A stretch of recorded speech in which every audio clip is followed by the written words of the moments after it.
Sometimes, the biggest journeys begin with a single heartfelt promise. For Marge and Ed Bridges, that promise was made to their son, Jim.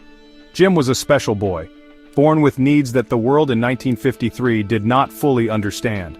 Doctors gave them simple yet heartbreaking advice. They told them to send Jim away, to place him in an institution where he would be out of sight. But a parent's love is a powerful thing. It sees not a problem to be hidden, but a person to be cherished. Marge and Ed looked at their son, and they saw a future filled with possibility, not limitations. They refused to let him go. They decided to build a world for him, right where he was. Their path was not easy. For nearly 20 long years they searched for help. They looked for schools, for programs, for anyone who would see the wonderful boy they knew. They knocked on many doors only to find them closed. The world told them no again and again. It would have been easy to give up, to feel discouraged and alone. It would have been understandable to listen to the voices of doubt. But their love for Jim was a stubborn hope. It was a quiet strength that held them steady through every disappointment. They believed that Jim deserved more. He deserved a place to learn, a place to work, and a place to belong. Their love was a light that would not go out. So, they did what loving parents do. They took matters into their own hands. If the world would not make a place for their son, they would create one themselves. This wasn't a grand plan born in a boardroom. It was a simple decision born from a deep love. In a small corner of Texas, they started something new. They imagined a place that felt like home, a place where Jim could find purpose and friendship. They envisioned a community where he could learn skills for a job and feel the pride of a day's work. Their mission was simple: to give their son the life he deserved. They had no idea that their small act of love was about to become something much, much bigger. This one family, driven by a love that refused to quit, founded a facility. It was designed for Jim, but it was built with an open heart.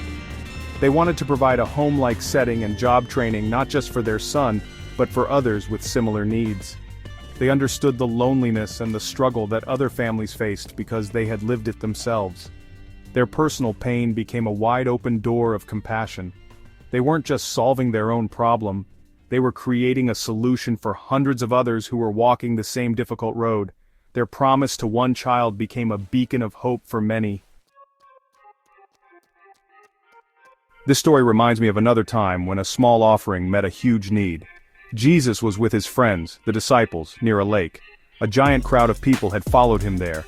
They had listened to him teach all day long, and now, the sun was beginning to set. The people were hungry. There were thousands of them, men, women, and children. The disciples saw the problem. They saw the thousands of hungry stomachs and the empty landscape. They went to Jesus and said, "This is a remote place and it's already getting late. Send the crowds away so they can go to the villages and buy themselves some food." They saw the need, and it looked too big to handle. But Jesus saw things differently.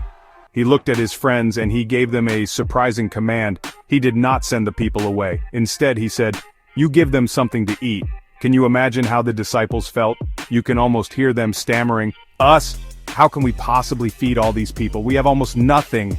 They looked at what they had. It wasn't much at all. They found 5 small loaves of bread and 2 little fish. That was barely enough for one family, let alone a crowd of thousands. It seemed impossible. It seemed like a ridiculous suggestion. Their resources were tiny and the need was enormous. Jesus took the small meal into his hands. He looked up to heaven and gave thanks. Then he broke the bread and the fish and gave the pieces to his disciples. He told them to pass the food out to the people. And a miracle happened.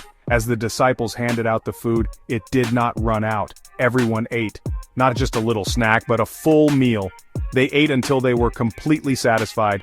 The little bit of food kept multiplying in their hands. The impossible became possible. The small offering, given with thanks, became more than enough. The disciples, who felt they had nothing to give, became the very hands that fed the hungry crowd. When it was all over, Jesus told them to gather the leftovers. They filled 12 baskets with the pieces that remained. There was more left over than what they had started with. This story is about more than just a free meal. It's a beautiful picture of what happens when we give what we have, even when it feels like it's not enough. Jesus didn't scold the disciples for having so little. He simply took what they offered and turned it into an abundance of blessings. He showed them that with him, our small acts of service can have a huge impact, far beyond what we could ever imagine on our own. Do you see the connection? The Bridges family, much like the disciples, faced a need that seemed too big. Their challenge was their son, Jim, and the world's lack of a place for him. It was a personal, painful problem. They could have sent him away, just as the disciples wanted to send the crowd away. It would have been the easier choice. But instead, they heard a quiet whisper in their hearts, a whisper that sounded a lot like what Jesus said, "You give him what he needs." They looked at what they had. It wasn't a lot of money or a big organization. It was simply their love, their home, and their unwavering dedication. It was their 5 loaves and 2 fish. And just like the miracle by the lake, their small offering began to multiply. The facility they started for one boy grew. It grew and grew. What began as a solution for their own family became a sanctuary for many. Today, that small act of love serves approximately 400 people with special needs. Think about that. 400 lives are being touched every day because one family chose not to turn away from their challenge. They faced their problem with courage and compassion, and in doing so, they created a place of hope for hundreds. Their personal struggle was transformed into a powerful ministry of service. God took their simple, heartfelt effort and magnified it in ways they never could have dreamed. This is such a powerful lesson for all of us. Sometimes God allows us to face a deep need in our own lives so that we can develop a heart to meet that need for others. The very thing that feels like a heavy burden might be the tool God wants to use to bless your community. The Bridges family's pain gave them a unique understanding. They knew what other parents were feeling. Their experience gave them the credibility and the passion to help. Their hardship wasn't a dead end, it was the beginning of a new, beautiful road. It was the fertile ground where a great work could take root and flourish. We often look at our own lives and see only what is lacking. We see our small resources, our limited time, and our own weaknesses. We feel like the disciples holding a tiny lunch, standing before a massive hungry crowd. We think, what can I possibly do? But God doesn't ask us to have all the answers or all the resources. He simply asks us to offer what we have. He asks for our willingness. He asks for our compassionate heart. He invites us to trust that He can take our small, fumbling efforts and turn them into something wonderful and life-changing for someone else. So, what is the great need in your life? What is the challenge that feels too big for you to handle? Perhaps it is a struggle within your own family, a difficulty at your job, or a pain in your community that you see every day. It's easy to feel overwhelmed by these things. It's tempting to want to send the problem away, to wish someone else would come along and fix it. We might pray for God to take the challenge away. But what if God wants to use that very challenge to do something amazing through you? What if your struggle is an invitation to become part of the solution? Look around you. The world is full of hungry people. Not just hungry for food, but hungry for kindness, for friendship, for a listening ear, for a helping hand. There are lonely neighbors, struggling single parents, and discouraged co-workers. There are people who feel unseen and forgotten. The need can seem as vast as that crowd on the hillside. We might feel like we have so little to offer. A simple phone call, a shared meal, a word of encouragement. It can feel like just a few loaves and fish. We wonder if it could possibly make a difference in the face of such great need. But remember the Bridges family, their love for one son created a home for hundreds.